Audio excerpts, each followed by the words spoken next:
और बांकीपुर में हुए विधानसभा के उपचुनाव में मिली हार के बाद बीजेपी में इस वक्त आत्ममंथन का दौर चल रहा है। दतिया में जहां पूरे जिले की कार्यकारिणी को भंग कर दिया गया है, नई सिरे से संगठन को तैयार किया जाएगा, लोगों को चुना जाएगा, उन्हें पद दिया जाएगा। वहीं बांकीपुर में मुख्यमंत्री सम्राट चौधरी ने आज प्रदेश के कार्यालय पर एक बड़ी बैठक की है। 2 घंटे तक ये बैठक चली। इस बैठक में जिले के सभी विधायक मौजूद थे, संगठन के लोग थे। चर्चा हुई कि किन कारणों से हार मिली है। कहा जा रहा है कि बांकीपुर में भी एक्शन हो सकता है। क्या एक्शन होगा वो आने वाले कुछ घंटों में, दिनों में पता चल पाएगा। तो दतिया और बांकीपुर के इन्हीं चुनावी नतीजों पर आज हम बात करेंगे। इसका क्या संदेश है, क्या बीजेपी से सवर्णों का मोहभंग हो रहा है, क्योंकि दोनों ही विधानसभा सीटों पर सवर्ण मतदाताओं की संख्या ठीक ठाक थी। इसके अलावा क्या युवाओं का जो आक्रोश बीजेपी आंदोलन के दौरान देखने को मिला था वो अब चुनाव में भी और चुनाव के परिणाम में भी देखने को मिल रहा है। इन्हीं सब सवालों पर जवाब लेने की कोशिश करेंगे। हमारे साथ इस बातचीत में 3 खास मेहमान जुड़ रहे हैं। हमारे साथ डॉक्टर श्याम कुमार जुड़ रहे हैं, जो राष्ट्रीय जनता दल के प्रवक्ता हैं। इसके अलावा वरुण पुरोहित जी भी हमारे साथ जुड़ रहे हैं, जो कांग्रेस पार्टी के नेता हैं। राम कुमार पाल जी भी हमारे साथ ज्वाइन कर रहे हैं, वो भी भारतीय जनता पार्टी के नेता है। राम कुमार पाल जी के पास चलेंगे। राम कुमार पाल जी, 3 अगस्त को चुनाव के नतीजे आए थे उपचुनाव के। धीरे धीरे अब आंकड़े भी सामने आ रहे हैं। बांकीपुर में 422 कुल बूथ हैं, जिनमें से 400 बूथ पर आपको हार का सामना करना पड़ा है। यह रविशंकर प्रसाद का बूथ था, इसमें रामकृपाल यादव का भी बूथ शामिल है। नितिन नवीन जहां पर पले बढ़े हैं वो वाला बूथ भी वो हार चुके, यानी बीजेपी वहां हार चुकी है। कुल मिलाकर ये बहुत ही करारी शिकस्त थी। इसके अलावा अभी मैं गिरिराज सिंह के बयान को सुन रहा था, बार बार वो दरकिनार करने वाले मोड में चल रहे हैं कि नहीं, बांकीपुर के नतीजे को बड़ा मानकर बहुत मत चलिए आप। क्या आप लोग हल्के में नहीं ले रहे पीके को अभी भी, जबकि वो दिखा चुके हैं कि आपको बांकीपुर में हरा सकते हैं? राम कुमार जी, आपकी आवाज नहीं आ रही सर।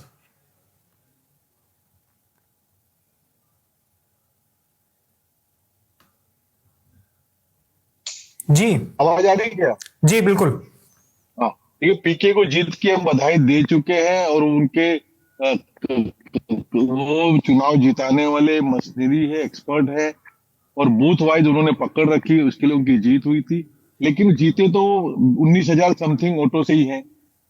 और जो आज रेखा गुप्ता आरजेडी से थी, उसके लास्ट टाइम 44,000 वोट थे, इस बार 14,000 वोट, तो 30,000 उनके ही वोट कटे ना।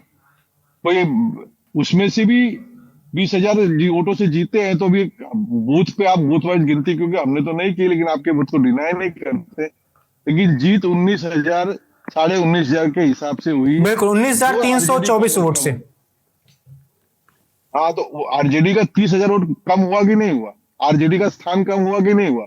आरजेडी ने अपना स्थान ढीला रखा, अगर लिए होते तो ये टक्कर की होती। विपक्ष ने, जैसे विपक्ष में रहते हुए नेता लोग अपना कर्तव्य नहीं निभाते, वैसे ही हमारे आरजेडी के उम्मीदवार ने भी अपना कर्तव्य। लेकिन राम कुमार जी, आप आरजेडी का नाम ले रहे हैं। 2025 में जो विधानसभा का चुनाव हुआ था उसमें आपकी पार्टी को 98,299 वोट मिले थे जब नितिन नवीन उम्मीदवार थे। इस बार आप 44,000 पर सिमट गए, आपका भी तो 53,000 वोट कम हुआ है ना सर। लेकिन 44,000 रेखा गुप्ता ने भी तो पाया था लास्ट टाइम, कि नहीं पाया था? उनके वोट 44,000 थे, 14,000 मिले। यही जीत का डिफरेंस है, जीत का यही अंदर का अंदेशा है। अब वार्ड वाइज जाओ, बूथ वाइज जाओ, लेकिन हाँ, पीके जी ने तैयारी बहुत अच्छी की थी, जीत हुई है। और जो लास्ट टाइम चुनाव में नहीं जीतने के कारण हमारे मुख्यमंत्री की नाक नहीं पकड़ सके, अब सदन में जाके नाक पकड़े उनकी।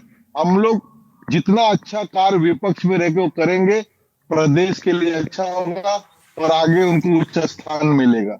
ऐसे नहीं कि सारे लोगों के जैसे चुप चुप बढ़ जाए। और उदाहरण देता हूं, मेरे एक दमन दीव के उमेश पटेल सांसद है, इतने हो हल्ला में भी अपनी बातें लगातार और रखते आए हैं। तो एक उम्मीदवार भी काफी भारी पड़ सकता है, लेकिन सही और सच्ची और देश की सेवा की बात हो तो। चलिए वरुण पुरोहित जी के पास चलते हैं। वरुण जी, बांकीपुर में तो आपका उम्मीदवार था नहीं, आपकी सहयोगी पार्टी आरजेडी का उम्मीदवार था, लेकिन आप सबके ऊपर आरोप ये लगे कि कांग्रेस ने अंदर खाने पीके की ही मदद की है। फिर चाहे वो आला कमान से आदेश ऐसा आया हो, क्योंकि गांधी परिवार से पीके के संबंध भी अच्छे माने जाते हैं। दतिया में आपका उम्मीदवार था, दूसरी बार आपको जीत मिली है। 2023 में भी जीते थे, इस बार भी घनश्याम सिंह ने जीत हासिल की है। कड़ी टक्कर मिली बीजेपी से, भले ही, क्योंकि बीजेपी को वहां सरकार है, भारी बहुमत से सरकार है, बहुत सारे विधायक, मंत्री, मुख्यमंत्री तक डेरा डाले हुए थे, लेकिन बीजेपी नहीं जीत पाई। आपकी पार्टी इस उपचुनाव को, इन दोनों उपचुनाव को के नतीजों को कैसे देख रही है? वैभव जी, ये दोनों उपचुनाव जो है, ये पीके जीते ना कांग्रेस जीती ना विपक्ष जीता, मोदी जी का ग्लैमर समाप्त कर दिया बच्चों ने पूरे देश के अंदर। और वो ग्लैमर खत्म हो गया क्योंकि पिछले 12 साल में फॉल्स नैरेटिव क्रिएट कर करके, थाली कटोरे बजवा के, बच्चों को चाय पकौड़े के ठेले लगा के बच्चे आ गए त्रस्त। पूरा देश हो गया इनसे मानसिक आर्थिक रूप से परेशान, प्रताड़ित। उसका रिएक्शन आ रहा है। आपने देखा होगा यूजीसी रूल्स लिए है। भाई आपको 12 साल में ये समझ नहीं आई, एक पर्टिकुलर सेक्शन ऑफ सोसाइटी को हटा दोगे, यूजीसी रूल्स लिया है, फिर झगड़ा झंझट हुआ, किसान बिल लिया है, झगड़ा झंझट हुआ, बच्चे जंतर मंतर पे छोटे छोटे बच्चों को मार रहे हो, पीट रहे हो। वो क्या आप समझते हो देश के अंदर मानवता नहीं, मानवीय संवेदना नहीं लोगों के मन में? पेरेंट्स के अंदर सब इनसे पूरी तरह दुखी हो गए। Public is searching for alternate. जहाँ पे ऑल्टरनेट मिल रहा है वहां उसको जिता रहा है। रही बात आप जैसे भी इन्होंने रामपाल जी ने कही, साहब आरजेडी का वोट भी घटा, आरजेडी का वोट नहीं घटा। जहां विपक्ष निकम्मा है वहां, जहां पक्ष निकम्मा है वहां पे वोट काट दी है पब्लिक, और वो काटेगी पब्लिक। तो जनता जो आज के जो नेता है, मेजोरिटी सब ईमानदार भी हैं, अच्छे लोग भी, जो मेजोरिटी नेता है उनसे दुखी हो गई जनता। ये बनना ही सांसद विधायक किस बात के लिए चाह रहे हैं? लूट खसोट करो देश को। तो सारे जब देश में माहौल ऐसा हो गया तो जनता खड़ी होगी, जनता खड़ी होगी। जनता ने रिएक्शन किया, अब उसका रिएक्शन का फल आपको मिलता चला जाएगा। उसकी शुरुआत मैंने वरुण जी, अगर आप खुद सियासत में रहे हैं, आपका परिवार भी रहा है, अगर मैं आपसे पूछूं, अभी आप एक पल के लिए कांग्रेस पार्टी को किनारे रख दें, तो आपको बीजेपी की हार की क्या वजह नजर आ रही है? बांकीपुर में तो किसी ने कोई कल्पना ही नहीं की थी। वहां पर तो बीजेपी का कोर वोटर इतना ज्यादा है कि वहां पर आसानी से ही जीतते रहे हैं। 50% ज्यादा वोट हमेशा मिलते रहे पिछले 5 चुनाव से। क्या हुआ? सवर्ण वोटर छिटक रहे हैं। आपने यूजीसी की बात की, राम मंदिर का भी मसला थोड़ा बहुत चला रहा होगा, नीट पेपर लीक केस है। आपके हिसाब से क्या मुद्दे रहे कि बीजेपी अपने कोर वोटर को भी नहीं साध पाई? वैभव जी, मैं उसी पे आ रहा था। आपने बीच में आपका प्रश्न मैं ले लेता हूं साथ में। मैंने कहा जब 2024 में राम मंदिर प्राण प्रतिष्ठा हुई थी, जब से आप मेरी डिबेट्स देख ली, जब से मैंने कहा था इनकी नॉन बायोलॉजिकल गारंटी हारेगी और विपक्ष पछताएगा 4 जून को कि हम और मजबूती से लड़ते तो सीटें आएंगी। और बनारस के लिए भी मैंने कहा था, जब पूर्वांचल के चुनाव हो गए थे उसके बाद मैंने कहा था कि बनारस में मोदी जी को झटका लगेगा। वो स्लो वोटिंग कराना, काउंटिंग कराना, कई नाटक कर करा के बड़ी मुश्किल से जीत पाए। तो जनता इनकी जो झूठ फरेब होती है ना, उससे त्रस्त हो गई। आज मैं आपको इनके, आपने कहा बीजेपी क्यों बीजेपी है ही नहीं आज की। बीजेपी तो अटल जी अडवाणी जी ने खड़ी करी थी, वो भी कर सकते थे ऐसे सब। कांग्रेस को तोड़ के, दूसरी पार्टियों को तोड़ को, सत्ता के लिए, सत्ता की भूख में। आपको ध्यान है अटल जी प्रधानमंत्री बने, 3 बार 2 बार हटना पड़ा उनको, मेजोरिटी नहीं थी, वापस ली, फिर आए। तो वो भी तोड़ सकते थे, सांसदों को तोड़ तोड़ के बना सकते थे, मॉरलिटी गिरा सकते थे। आज की जो बीजेपी है वो बीजेपी नहीं है, पार्टी में डिफरेंस नहीं है। ये सत्ता केंद्रित मोदी सेंट्रिक बीजेपी है, सत्ता लोलुप बीजेपी। जितने भी भ्रष्टाचारी आरोप लगाए दूसरी पार्टियों में, सब अपनी पार्टियों में ले गए। तो जनता बावली थोड़ी, देश के अंदर पागल थोड़ी। आप देख रहे हो भाई, आप जनता को पागल बना रहे हो, देश को बेचे जा रहे हो। रेलवे, LIC सबको बेच बेच के बच्चों की परीक्षाओं के पेपरों में आपको दिक्कत है। मतलब आप 1 महीने तक आपकी जबान नहीं खुली, रात को 12 बजे आके मुंह लटका के अपनी वो बना दी, एक सेल्फी बना के बच्चों को कह रहे हैं, फिर कह रहे हैं मैंने माफ कर दिया, बच्चों को घर घर जाके मार रहे हैं। तो आप क्या समझते पूरा देश इसको देखा कि नहीं? आपको ध्यान होगा, आपने कांग्रेस से अलग हटने को कहा, मैंने उसके साथ भी कई बार कहा, अलग नहीं साथ रह के भी कहा। जब डॉक्टर मनमोहन सिंह जी की सरकार थी, अंतिम समय में क्या कहने लगे, पैसे पेड़ पे उगते हैं क्या, दालें महंगी होगी तो मटर की दाल खा लो। पब्लिक चिढ़ गई, व्हाट इज दिस, पब्लिक ने भगा दिया कांग्रेस को। हालांकि क्या ठीक वैसा ही हो रहा है? 2011 से मनमोहन सरकार के खिलाफ माहौल बनना शुरू हुआ था। 3 साल थे आम चुनाव के, अभी भी 3 साल है, 26 से 29 में होगा। क्या मोदी सरकार की भी वैसी स्थिति होने जा रही है जैसा UPA 2 के दौरान हुआ था? 101% उससे भी ज्यादा बुरी दुर्दशा होने वाली है, क्योंकि ये मदान्ध हो चुके हैं। और उसके अलावा इन पे इनका परसेप्शन अब क्या कर रहे हैं पता नहीं। ये लग गया ईवीएम को भी वोट भी चुरा रहे हैं, ईवीएम की गड़बड़ कर रहे हैं, ऐसा ही और हो गया। तो जनता इसको, मैंने कईयों से बात की, कहते साहब ये तो झूठ पाकड़ करके फिर आ जाएंगे, ईवीएम की मशीनों से फिर आ जाएंगे। तो लोगों के मन में ये डाउट भी हो चुका है कि बेईमानी करके भी चुनाव जीत रहे, उसको आप कैसे क्लियर करोगे? आप कर सकते हो, अगर आपके अंदर नैतिकता है तो आप बैलेट पेपर से चुनाव कराओ। आप बैलेट पेपर से चुनाव कराना शुरू कर दो कि साहब 50 सांसद के संसदीय क्षेत्रों में, या 1/3 1/4 में हम बैलेट पेपर से कराएंगे, या फिर विधानसभा आने वाले अगले साल यूपी के सबके बैलेट पेपर से कराओ। जब विश्वसनीयता बनेगी। अब मोदी सरकार की क्या 12 साल में विश्वसनीयता समाप्त हो गई। जो आपने मनमोहन सिंह जी की सरकार की बात करी, सबसे बड़ा प्रश्न होता है इकोनॉमिक पॉलिसी। मनमोहन सिंह जी की इकोनॉमिक पॉलिसी चली, मनरेगा तक आई, दोबारा चुनाव जीती कांग्रेस। जबकि उस समय ये हो गया था भाई हार जाएगी, लेकिन मनरेगा लाए और फिर ज्यादा सीटें लेके जीत गए, हालांकि पूरी सीटें नहीं है।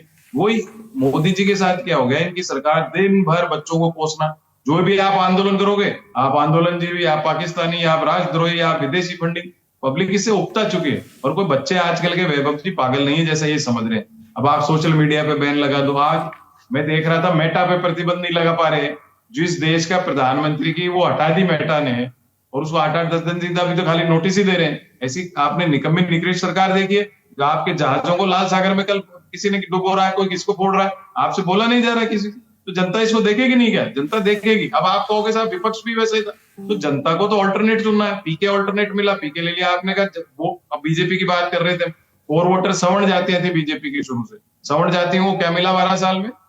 धोखा, यूजीसी रूल्स में धोखा। नोटबंदी से मैं शुरू करूंगा। आज अखिलेश ने भी उस बात को रिपीट किया। नोटबंदी से व्यापार किसका समाप्त हुआ?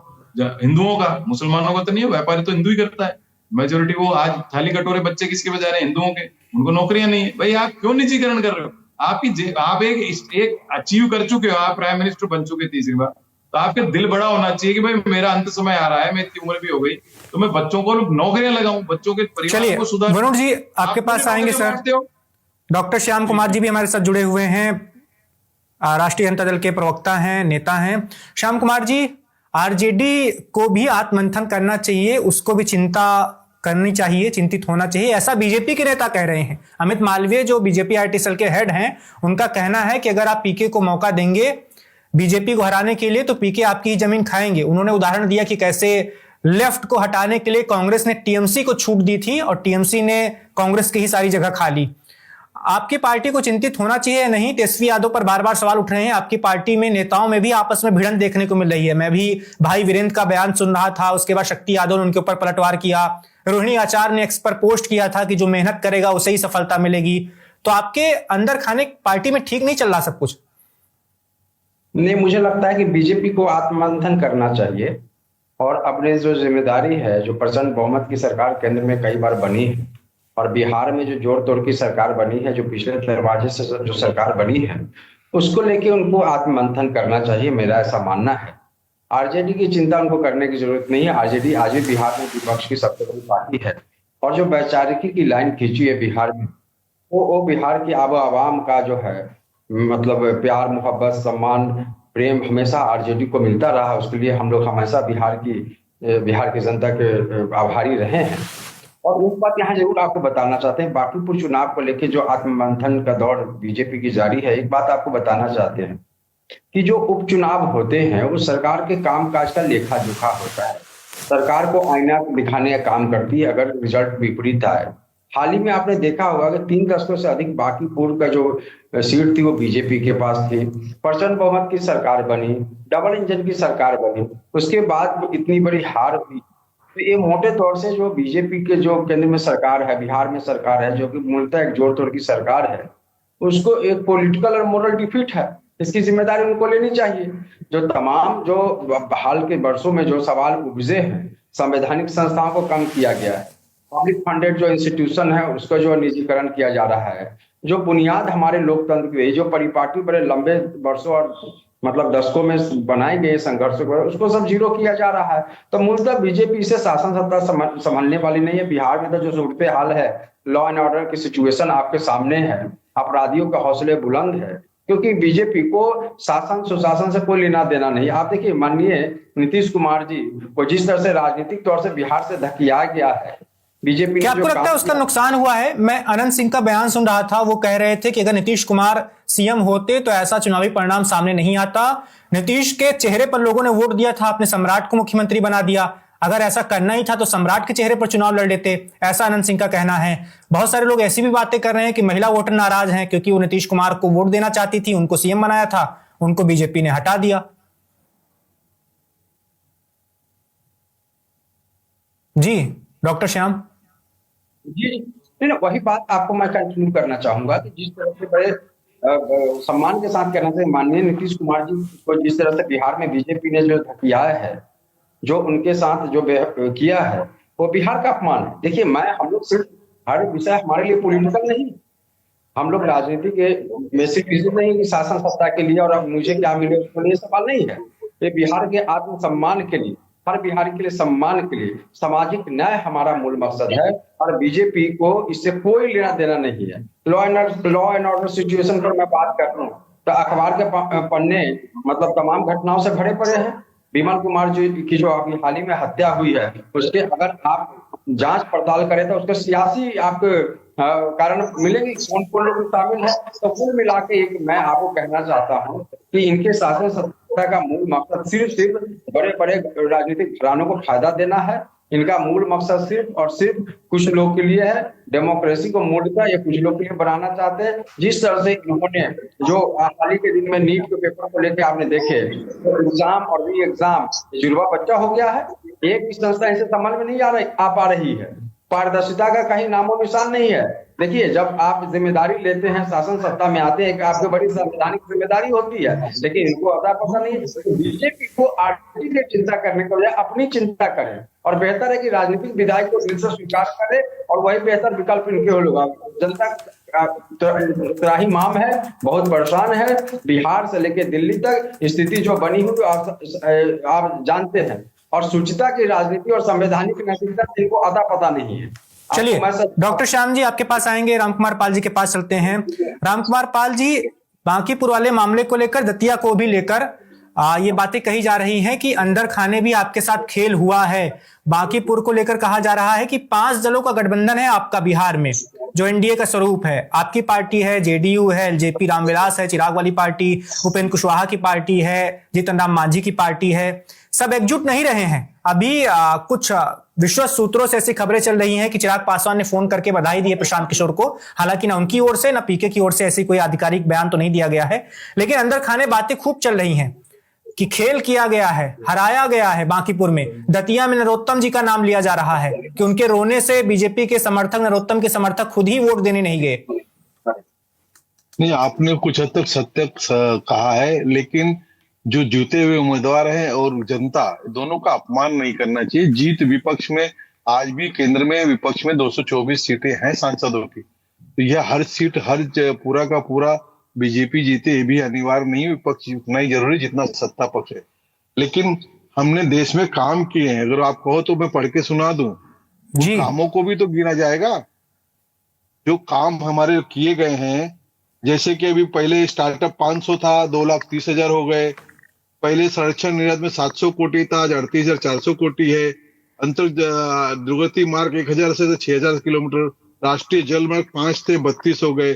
पीएनजी गैस के 25 लाख कनेक्शन से आज 1 करोड़ 6 लाख हो गए। तो नल द्वारा घर में पहले 27 घरे थे, तो अभी 80% घरे हैं। अक्षय योजना में 54 गिरटी थे, 240। मेट्रो में 250 मेट्रो थे, आज 1,000 मेट्रो है। तो ये बंदर क्षमता 800 थी, आज 2,760 है। रामकुमार जी, आप भले ही ये काम गिना रहे हैं, आपने मेट्रो की बात की। भोपाल मेट्रो में मुश्किल से 100 लोग भी सवारी नहीं कर पा रहे पूरे दिन में, नुकसान में चल रही है, घाटे में चल रही है। देश भर में जगह जगह आपने मेट्रो स्टेशन, मेट्रो खोल तो दी है, लेकिन नाम मात्र के लिए, क्योंकि वहां पर वो बहुत रणनीति के तहत या लोगों की सुविधाओं को ध्यान में रखते हुए नहीं किया जा रहा काम। तो बहुत सारी खामियां भी हैं सर, जिसकी वजह से लोगों में नाराजगी है। मेरा सवाल यह था कि क्या सच में 12 साल हो गए हैं केंद्र सरकार में आपको रहे हुए, अब आपके खिलाफ एक माहौल बनना शुरू हो गया, जैसे भी वरुण पुरोहित जी के साथ बात कर रहा था? देखिए, मुख्य रेलवे को अगर विद्युतीकरण 90.69 नहीं होता तो सालाना 1,80,00,000 लीटर डीजल लगता।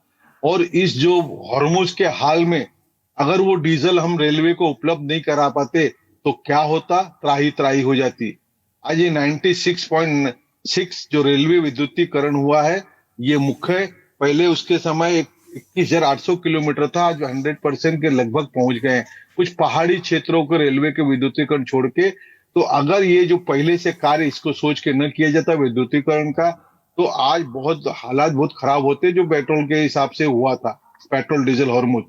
और पूर्व के कार्यकाल में तो कोई पेट्रोल की हड़ताल भी नहीं थी, कोई कोरोना भी नहीं था, तो भी ये ऑयल बॉन्ड बेचा गया। आज उसका 2016 से लेके 2026 तक उसका इंस्टॉलमेंट चुकाया गया। ये देश ने ही चुकाया और देश ने ही कर्जा लिया था। लेकिन क्या था उस वक्त 2008-9 में क्या हो गया था? कौन सा युद्ध हो गया था? कौन पाकिस्तान चढ़ गया था? कौन सा इंडिया पाकिस्तान पे चढ़ गया था? तो ये और विद्युतीकरण रेलवे का ये बहुत बड़ा काम हुआ है। उससे इस वक्त जो त्रासदी के हालात थे, बड़ी मदद हुई है। रेलवे को डीजल नहीं देना पड़ा, इसलिए गाड़ियां बराबर चलती रही, नहीं तो कोई रेलवे की बाहरगांव की गाड़ियां नहीं चल पाती जब चलिए। डीजल नहीं उपलब्ध होता। राम कुमार जी, वरुण पुरोहित जी के पास चलते हैं। वरुण जी, सवाल मेरा बीजेपी को लेकर रहेगा। मुझे पता है कांग्रेस पार्टी से जुड़े हुए हैं। सवाल यह है कि दतिया में उपचुनाव से पहले बीजेपी अपना उम्मीदवार घोषित करती है, आशुतोष तिवारी को अपना उम्मीदवार बनाती है। वो संगठन में काम कर चुके हैं। कहा गया कि आला कमान ने ये उम्मीदवारी चुनी है उनकी। नरोत्तम मिश्रा टिकट के दावेदार थे, उनको टिकट नहीं मिला तो उनके समर्थकों ने हल्ला मचा दिया, गदर काट दिया, हाईवे जाम कर दिया। जिला संगठन के जो अध्यक्ष थे उन्होंने इस्तीफा दे दिया। कई जगहों पर हंगामा हुआ, विरोध प्रदर्शन हुआ। कहा गया कि बीजेपी में पहली बार हो रहा है ऐसा। बीजेपी में आमतौर पर ऐसी बगावत देखने को नहीं मिलती। नरोत्तम रोने भी लगे थे मंच पर। उनके रोने की वजह से कहा गया कि समर्थकों के बीच में एक संदेश गया कि देखो मेरा नेता रो रहा है, जो 15 साल यहां का विधायक रहा है, गृह मंत्री रहा है। बीजेपी में क्या आपको लगता है अब अंदर ही एक ऐसा माहौल बनना शुरू हो गया है कि आला कमान के थोपे हुए उम्मीदवार, फिर चाहे वो दतिया में हो चाहे बांकीपुर में हो, हमें वो स्वीकार नहीं है। अगर आप हमारी बात नहीं सुनेंगे तो बीजेपी के कार्यकर्ता भी बीजेपी के खिलाफ वोट दे सकते हैं। क्या ऐसा कुछ हो रहा है? वैभव जी, आपका बहुत ही बढ़िया प्रश्न है, राजनीतिक व्यवस्था से जुड़ा हुआ है। तो बीजेपी भी एक राष्ट्रीय पार्टी बन चुकी है अटल जी अडवाणी जी की मेहनत के बाद। पार्टी विद द डिफरेंस नहीं। तो आप बात कर रहे हो वर्कर्स की, वो तो है बीजेपी की, जिनको कहीं ना उनका से चल रहा है ना उनको। मैं तो रोज बात होती है बीजेपी की, आज भी हुई दिल्ली, बॉम्बे, जयपुर, सब जगह। तो सब परेशान है वर्कर्स, क्योंकि सरकार बनने के बाद 12 साल में वर्कर को क्या मिला? कुछ नहीं मिला, ना सम्मान मिला, ना कोई राजनीतिक उनको वो मिल रहा है। जो बाहर से आ रहे हैं वो आ रहे हैं कॉस्मोपॉलिटन बीजेपी बना दी। जो आप प्रश्न कह रहे हो, नरोत्तम मिश्रा का टिकट काटना था, जो आदमी मजबूत है, आपको टिकट अभी एकदम से क्यों काटना था? अपनी क्यों चलानी थी? आला कमान जो शब्द आपने कहा, आला कमान तो है नहीं, 2 ही जने आला कमान है, तीसरा तो है ही नहीं कोई, किसी की हिम्मत ही नहीं है बीजेपी में। तो वो दोनों अपने हिसाब से चलाना चाह रहे पार्टी को, इसलिए गड़बड़ हो रही है। और नरोत्तम मिश्रा मजबूत कैंडिडेट वहां पे, आपको काटने से पहले 2 महीने पहले या तो उनको कहीं चेयरमैन या मंत्री या कोई ऐसा पद दे देते तो आदमी सेटिस्फाई रहता। अब आप अचानक से काट के उसकी इंसल्ट कर रहे हो तो अगले को रोएगा ही रोएगा, जो आदमी तैयारी भी कर रहा था उपचुनाव की वापस से। तो आपको उसकी इंसल्ट करने का हक क्या है? किसी भी वर्कर की या नेता की इंसल्ट करने का आप पहले से संदेश दे सकते थे, भाई आपको नहीं लड़ाएंगे, 1 महीने बाद आपको मंत्री बना रहे हैं या कुछ और पद दे रहे हैं, आप उस पर कार्य करिए। तो वो चीज उसको फील नहीं होती। वहां से जो जुड़ाव के कार्यकर्ता थे उनसे, यार पुराने बीजेपी के असली कार्यकर्ता, उनको ऐसा तो नहीं पहुंचता। आपने अचानक ही उड़ा दिया, किसी को भी उड़ा के, जैसे राजस्थान की स्थिति है, वसुंधरा जी को गायब कर दिया। भजन लाल जी है बढ़िया आदमी, मैं उनकी बुराई नहीं कर रहा, पर राजस्थान आउट ऑफ कंट्रोल, वही हरियाणा में कर दिया। अब आप वर्कर से बात करोगे किसी से, मैं फॉर एग्जाम्पल वकीलों की बात करता हूँ, बीजेपी के सुप्रीम कोर्ट हो और जगह हो, मैं यूपी में वकीलों से बात होती रहती है, क्योंकि मेरा ननियाल भी है। तो सारे वकीलों से जब चर्चा होती है तो इन्होंने जो बीजेपी के 4 वकील जो समर्थक रहे, उनकी अपॉइंटमेंट ही नहीं करी कोर्ट्स के अंदर। जो सेटिंगबाज है उनको बनाए जा रहे हैं, तो वो दुखी तो होंगे। वो बैठते हैं साथ में कैंटीन में तो चर्चा करते हैं, यार भाई साहब ये तो इससे तो कांग्रेस ही अच्छी थी, ये तो भारतीय जनता पार्टी सुन ही नहीं रही किसी की। तो भारतीय जनता पार्टी की जो इन्होंने बैठा दिए सब जगह, अपने मोहरे बैठा दिए, गुजरात हो, राजस्थान हो, मध्य प्रदेश, छत्तीसगढ़, हरियाणा, ऐसे हर राज्यों में यही हाल है। मैं यूपी से आता हूं। बीजेपी के कई सारे विधायकों का ये कहना है कि अफसर तक उनकी नहीं सुनते, जिले के आला अधिकारी उनकी बात नहीं सुनते हैं। कोई सुनने वाला नहीं है। मेरा तो ननियाल, वाराणसी, बनारस है। आप मुझे बताइए, आप वैभव जी आप तो खुद देख रहे हो, वहां पिछले साल 10-11 महीने हो गए, ब्राह्मण विधायकों ने बैठक करी कि नहीं करी? करते हैं क्या बीजेपी में? पर आप कह रहे हो संतोष, मैंने उसी समय साल भर पहले संतोष हो चुका। संतोष तो सारा चल रहा है, तो क्योंकि कब्जा करके बंद कर देंगे, छापे मार देंगे, ऐसे डरा का माहौल बना करके जो मैंने वही तो कहा, जब आप तीसरी बार प्रधानमंत्री बन चुके तो आप खुद को क्या डरना है? आपको क्या सत्ता लोलुपता है कि भाई आप मैं तो और 100 साल जीऊंगा क्या? ऐसे थोड़ी चीज हो गया। आप आए हो तो आप बांटो, लोगों को करो काम, वर्कर्स की नियुक्तियां करो अपने। आप बीजेपी के वर्कर्स के, आप इनकी गवर्नमेंट देखोगे आप, या इनके 240 सांसदों का देखो, आधे सांसद इनकी पृष्ठभूमि के नहीं। जब भी तो मैंने कहा पार्टी विद द डिफरेंस। क्यों अटल जी अडवाणी जी की एक सामाजिक रेस्पेक्ट आज भी क्यों थी?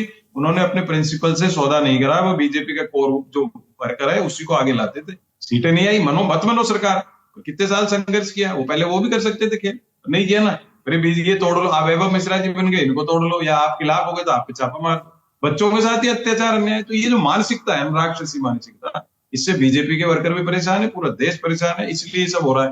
पीके को जीतना होता था, इतने चुनाव में अपना करा, उस समय तो जीते जाता ना विधायक, लेकिन वो क्योंकि सवर्ण जाति का शब्द भी आपने लिया, वो कोर वोटर बीजेपी का नाराज और सम्राट चौधरी का बनाने से नाराज। आप मनम्यारी जैसी करे जा रहे हो।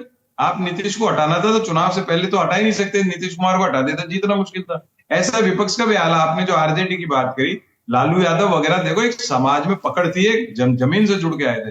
तेजस्वी को वो मौका नहीं मिला है, और तेजस्वी अभी यंग बच्चे हैं। अब उन लोगों को अपने पिता का अनुसरण करना चाहिए, गांव बैठना चाहिए। आप कांग्रेस की भी इस मामले में क्रिटिसिज्म होता है, आप एंजॉय करने चले गए। अरे भैया, आप सामाजिक राजनीतिक जीवन में काहे की छुट्टी लेनी है आपको?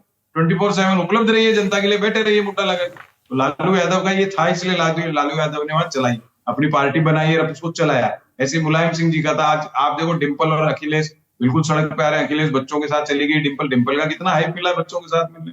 तो आप जनता के साथ जुड़ाव करोगे, जो भी suppressed cross section of society, इसमें जाति की बात नहीं है, जो सप्रेस हो रहा है उसके साथ आप खड़े हो गए जस्टिस के लिए, आप जनता आपके साथ आएगी। केजरीवाल दिल्ली में आंदोलन किया, बाद में अक्षय जनता हट गई, विमुख हो गई, और उस समय मोदी जी तो 6 महीने ही हुए थे जीते हुए। मैं I was in Connaught place, बच्चों से बुजुर्गों से सर्वे एक तरह से बात कर करके, अपन लोगों की तो आदत भी होती है ऐसे सबसे बात करते रहने। तो देखा मोदी जी का एक भाषण था, मैं भाग्यशाली हूँ, पेट्रोलियम इंटरनेशनल पेट्रोल की कीमत पेट्रोलियम की कम हो रही थी, तो मैं भाग्यशाली हूँ। भाग्य जनता उसी चिढ़ गई भी, तुम कहा कि भाग्यशाली हो, अंतरराष्ट्रीय दाम गिर रहे। जनता के पूरे मंत्री लगाए इन्होंने, सांसद लगाए, उसके बाद ये आ रहे दिल्ली के अंदर। तो जनता जो ममता दीदी क्यों आ रही, मैं जो मानसिकता की बात कर रहा हूँ ना, इतना घमंड हो गया, मैं जनता ने कहा बाहर करो। सम्राट चौधरी है वहां पे, शुभेंदु है, बीजेपी नहीं जीती है, ममता दीदी का ढेर मारा। यही सब जगह हो रहा है। मोदी जी भी नॉन बायोलॉजिकल, मुझे ऐसा लगता है, मेरी मोदी की गारंटी। भाई मनुष्य की क्या गारंटी है? तो मोदी जी की 240 रह गई। उस समय अगर विपक्ष में अगर समझ होती तो मोदी जी की 40 रह जाती। ऐसे ही हर जगह जिसको अहम हो जाता है, मैं पे आ जाता है, वो चीज समाप्त हो जाती है। आज इनके इतना मैं हो गया तो सम्राट चौधरी। बिल्कुल। वरुण जी, एक सवाल मेरा आपसे और रहेगा, उसके बाद फिर हम चलेंगे रामकुमार पाल जी के पास। बीजेपी के बारे में एक बात और कही जा रही है कि सत्ता में इतने सालों तक रह लिए हैं, कई सारे राज्यों में इतनी बार सरकार रिपीट हो चुकी है, जैसे दूसरी बार यूपी में सरकार चला रहे हैं, गुजरात में तो 1995 से ही लगातार चला रहे हैं, मध्य प्रदेश में भी 2005 से, कमलनाथ के छोटे से कार्यकाल को छोड़ दें तो इनकी ही सरकार है।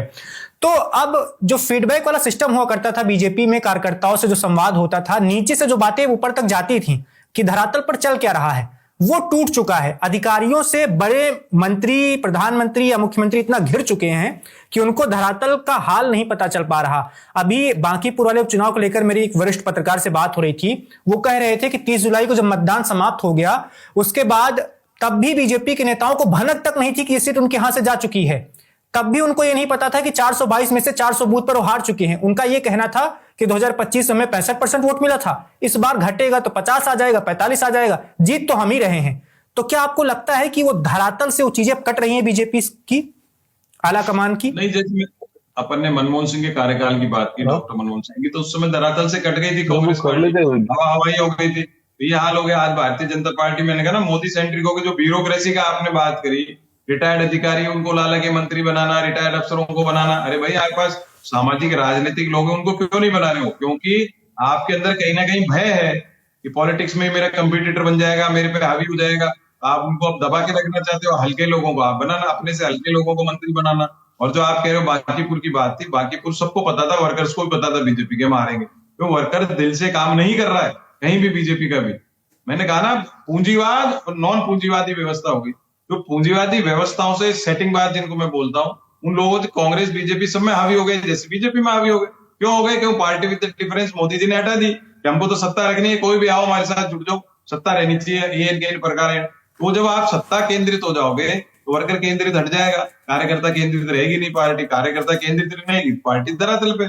अब आप ये जो सत्ता आप कह रहे हो आ रहे हैं सब जगह, मैंने कहा ना, विपक्ष के निकम्मेपन से आ रहे हैं। विपक्ष जैसे जितना एक्टिव होता जा रहा है उतना विपक्ष बढ़ता जा रहा है। तो जनता का जुड़ाव, जमीनी जुड़ाव जो आप शब्द कह रहे हो, वो जनता से जिसका जुड़ाव होगा वो जीत रहा है ज्यादातर, आप देखोगे सब जगह। अब मैंने जो बच्चों की बातें, स्कूल से लेके कॉलेज यूनिवर्सिटी तक के युवाओं की बातें मैं सुन रहा हूँ, महिलाओं की बातें सुन रहा हूँ, इस कदर आक्रोशित है। वो चाह रहे हैं कि नई व्यवस्था है, लोग आए, ईमानदार आए, जो जनता के बीच रहे।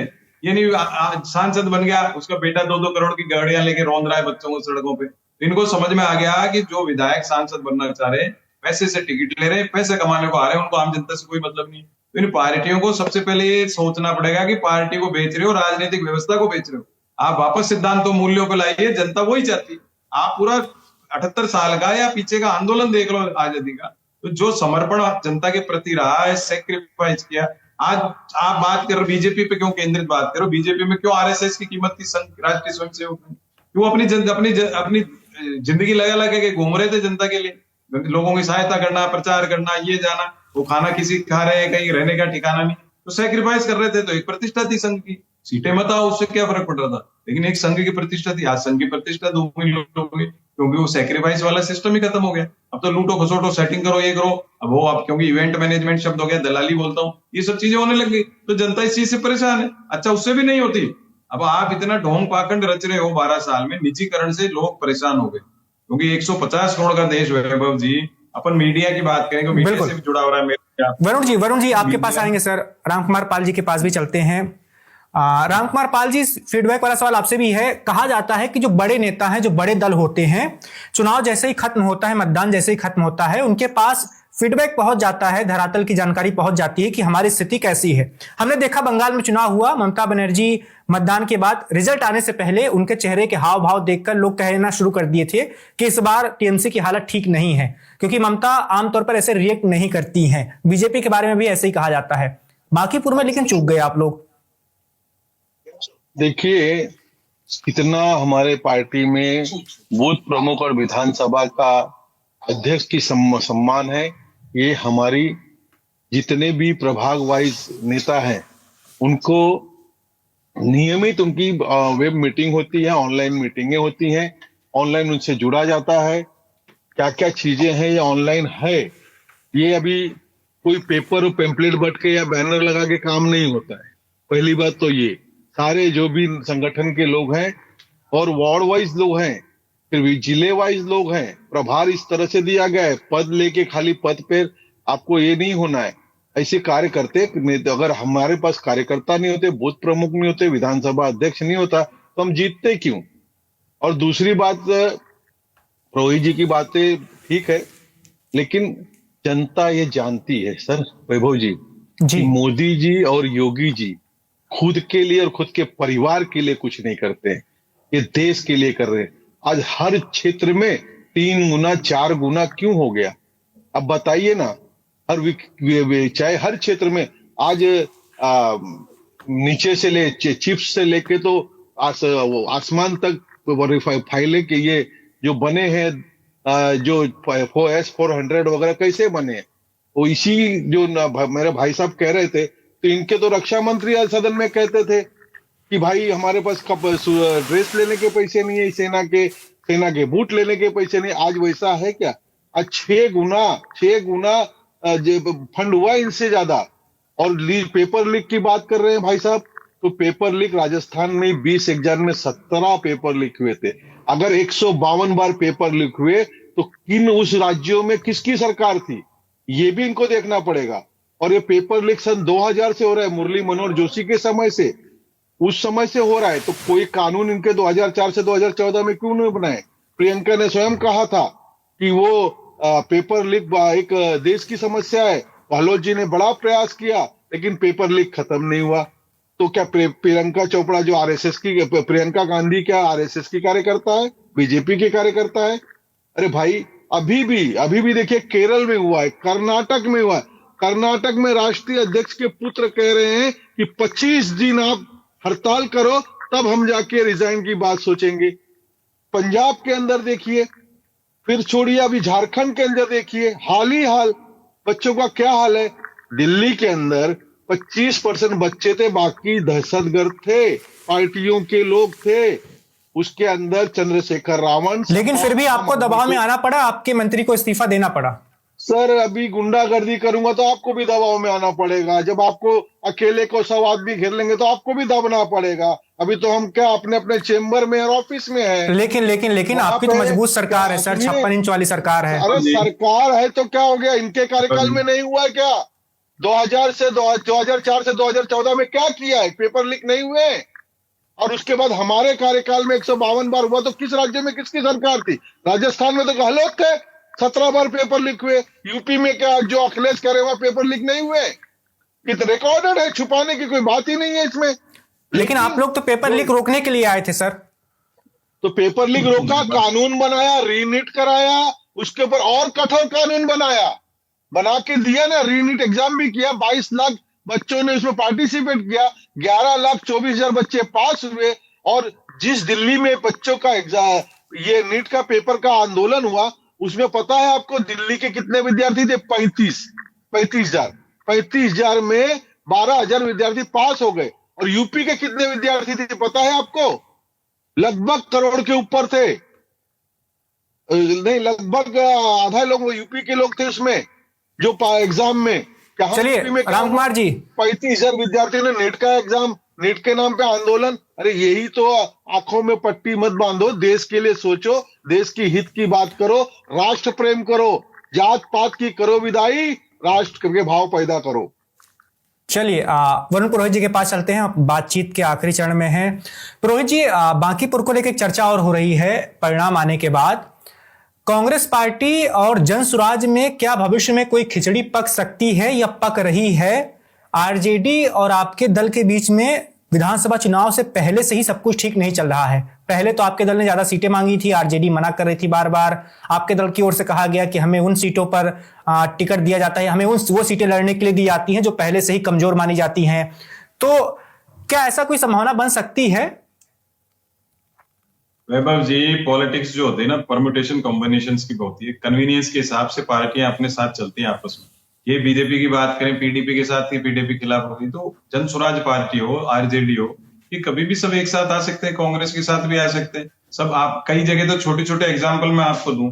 राजस्थान में एक जमाने में, मेरे ख्याल से भीलवाड़ा की टाइम समय की बात है, बहुत पुरानी, 70 से 75 की बात, तो बीजेपी और कांग्रेस मिलके वहां पे मिल गई थी।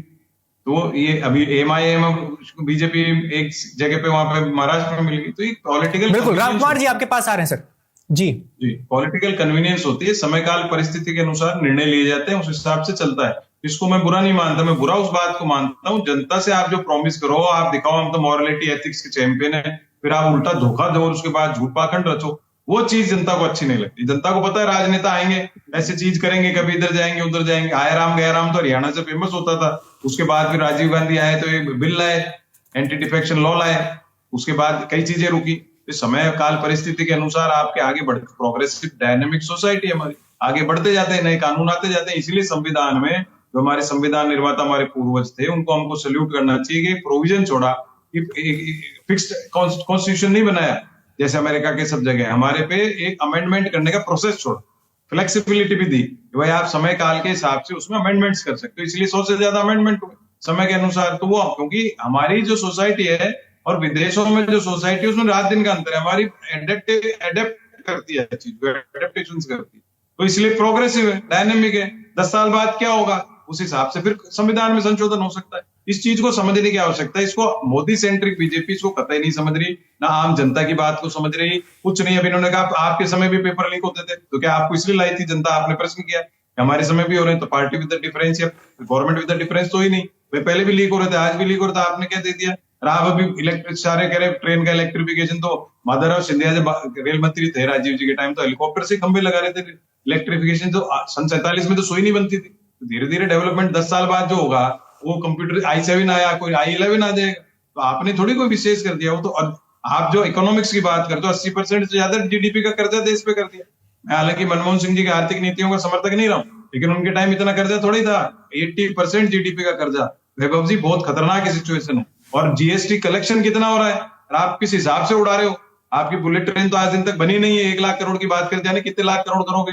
और आम जनता के क्या काम आएंगे? उत्तर प्रदेश की बात करें वैभव जी, आपको मुझे ज्यादा पता है, कितने हवाई अड्डे पड़े, धूल चाट रहे हैं। क्यों बनाए हवाई अड्डे? आम जनता के काम आएंगे? वो रबड़ की चलने, चप्पल पहनने वाला, स्लीपर पहनने वाला हवाई जहाज में घूमेगा? आज भाड़े देखो, कोई हवाई जहाज में घूम नहीं सकता। तो ये झूठ पाखंड जो रच रहे हो, आम जनता के वेलफेयर, सोशल वेलफेयर, जब तक आपकी मानसिकता में नहीं होगा, आप देश पे जबरदस्ती राज कर रहे हो। और उसका जबरदस्ती जब राज करते हो, उसका रिएक्शन होता है, उसका रिएक्शन देखने को मिल रहा है। आज कोई यूजीसी रूल्स के लिए मेरठ में देखो आप, 2 दिन पहले कितना मशाल जुलूस निकला, जयपुर में कितना बड़ा जुलूस निकला। रिएक्शंस हैं अलग अलग टॉपिक पे, इसको समझने की जरूरत है। पब्लिक कर रही है रिएक्ट, आ रही है सड़कों पे, और ये अराजकता का माहौल हो जाएगा पूरे देश में, क्योंकि मोदी सेंट्रिक बीजेपी को देश से मतलब नहीं है। मैं कह रहा हूं, जैसे रेलवे की बात आई, इलेक्ट्रिफिकेशन कर दिया, अच्छा कर दिया, क्यों नहीं आप उसको निजीकरण क्यों किया? प्रॉफिटेबल संस्था थी, लाइफलाइन थी हिंदुस्तान की। दो 1 करोड़ रोजगार दे दो आज कोई बच्चों को, 1 करोड़ नौकरियां निकाल दो। वो जो पैसा आएगा, 1 नंबर आएगा तनख्वाह का, रोटेशन ऑफ मनी होगा, देश में वापस खर्च करेंगे। अग्निवीर योजना करके जो मिलिट्री के एक्स जनरल्स मोदी सरकार की प्रशंसा करते थे, वो क्रिटिसिज्म करते हैं आज। आपने उसको प्राइवेट कर दिया हर चीज को। आपने सैनिक स्कूलों को प्राइवेट कर दिया। प्राइवेट तो भैया अपना प्रॉफिट के लिए काम करेगा, उसको देश से थोड़ी सरोकार है, वो तो पैसा कमाने के लिए करेगा। आप क्यों कर रहे हो प्राइवेट? जो चीजें ऑलरेडी सही चल रही है उसको आपको ऐसी क्या हवस है मैं बेच दूंगा, एक ही कंपनी को बेच दूंगा एक। यही तो मैं कह रहा हूं, जब आप पूरे अचीव कर चुके दुनिया में, आप अपनी लाइफ में 78-77 साल के हो गए, तीसरी बार प्रधानमंत्री हो गए, आपको क्या समझ नहीं आ रहा मैं देश के लिए कुछ करके जाऊं? मैं यहाँ कह रहा हूं पहले प्रधानमंत्री है मोदी जी, जो हटने के बाद लोग दूसरी तरीके से याद करें। मैं तो डॉक्टर मनमोहन सिंह जी को भी विशेष अच्छा प्रधानमंत्री, मेरे को उनकी इकोनॉमिक नीतियां पसंद नहीं आई, लेकिन उसके बावजूद मनमोहन सिंह जी को लोग अच्छा कह रहे हैं। मोदी जी को कैसे अच्छा कहेंगे? क्या कर रहे हो आप 12 साल में 2 करोड़ नौकरियों का वादा करके आए थे, रोजगार देने का। अभी स्टार्टअप इतने हो गए, ये हो गए वो। अरे स्टार्टअप में सोशल सिक्योरिटी होती है बच्चों की। आपको अगर बनाना है ग्रेड कम कर दो, 5-5 लाख की तनख्वाह वाली ग्रेडें कम कर दो, नई ग्रेड निकाल लाओ। आपके पास तो सारे साधन है, कमीशन बनाओ, फाइनेंस कमीशन की जैसे नई ग्रेड निकाल लो, 20,000 30,000 से 50,000 60,000 की ग्रेड निकाल लो। बच्चों को नौकरियां तो दो भाई। सोशल सिक्योरिटी करोगे नहीं करोगे? आज बच्चे 6-8 हजार में, वैभव जी आपको तो पता है कितनी क्या बेचारे घूम रहे हैं इधर उधर, ब्लिंकिट ले लेके 6-8 हजार में सुबह से लग जाते हैं। और फिर क्या मिल रहा है, कब रात को हटा देंगे पता नहीं। सोशल सिक्योरिटी नहीं, क्या तो माँ बाप की सेवा करेंगे, क्या अपने परिवार बनाएंगे? ये बहुत बड़ी समस्या है, इसको कांग्रेस बीजेपी करने की आवश्यकता नहीं। ये इकोनॉमिक पॉलिसी जो सिस्टम है मोदी सरकार का, इसको बदलने की आवश्यकता। चलिए रामकुमार पाल जी के पास चलते हैं, इस बातचीत की आखिरी टिप्पणी ले लेते हैं।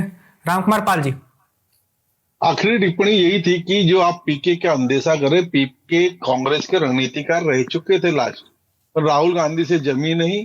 हमारे भी कोई स्टार्ट में रहने के तैयार थे, तो कोई आश्चर्यजनक नहीं, पीके इनके साथ जाएंगे तो कोई गजब नहीं होगा। चलिए रामकुमार जी, वरुण पुरोहित जी, आप दोनों का बहुत शुक्रिया। वन इंडिया के साथ आप जुड़े, आपने इस बातचीत में हिस्सा लिया, अपनी बातें रखी। तो फिलहाल 3 राज्यों की 3 विधानसभा सीटों पर उपचुनाव हुए थे। गुजरात में बीजेपी को जीत मिली है, दतिया में बीजेपी हारी है, कांग्रेस पार्टी के उम्मीदवार जीते हैं, और बांकीपुर भारतीय जनता पार्टी के राष्ट्रीय अध्यक्ष वाली सीट, नितिन नवीन की सीट, वहां पर बीजेपी हार गई है। 19,324 वोट से प्रशांत किशोर पहली बार चुनाव लड़े, पहली बार जीत गए। अब वो बिहार विधानसभा के सदस्य हैं, यानी विधायक हैं। उनकी पार्टी का खाता भी खुल गया है, जो कि 2025 में नहीं खुला था। देखते हैं इन दोनों विधानसभा उपचुनाव के परिणामों का क्या असर होता है भारत की राजनीति पर, मध्य प्रदेश की राजनीति पर, बिहार की राजनीति पर। बीजेपी इसे कैसे लेती है, बीजेपी से क्या सबक सीखती है, क्या बदलाव करती है, और आगे चलकर पीके क्या कुछ करने वाले हैं, सब कुछ आने वाले दिनों में पता चल पाएगा। फिलहाल तक की जो अपडेट थी, जो जानकारी थी, हमने आपको बता दी। देश दुनिया Subscribe to One India and never miss an update. Download the One India app now.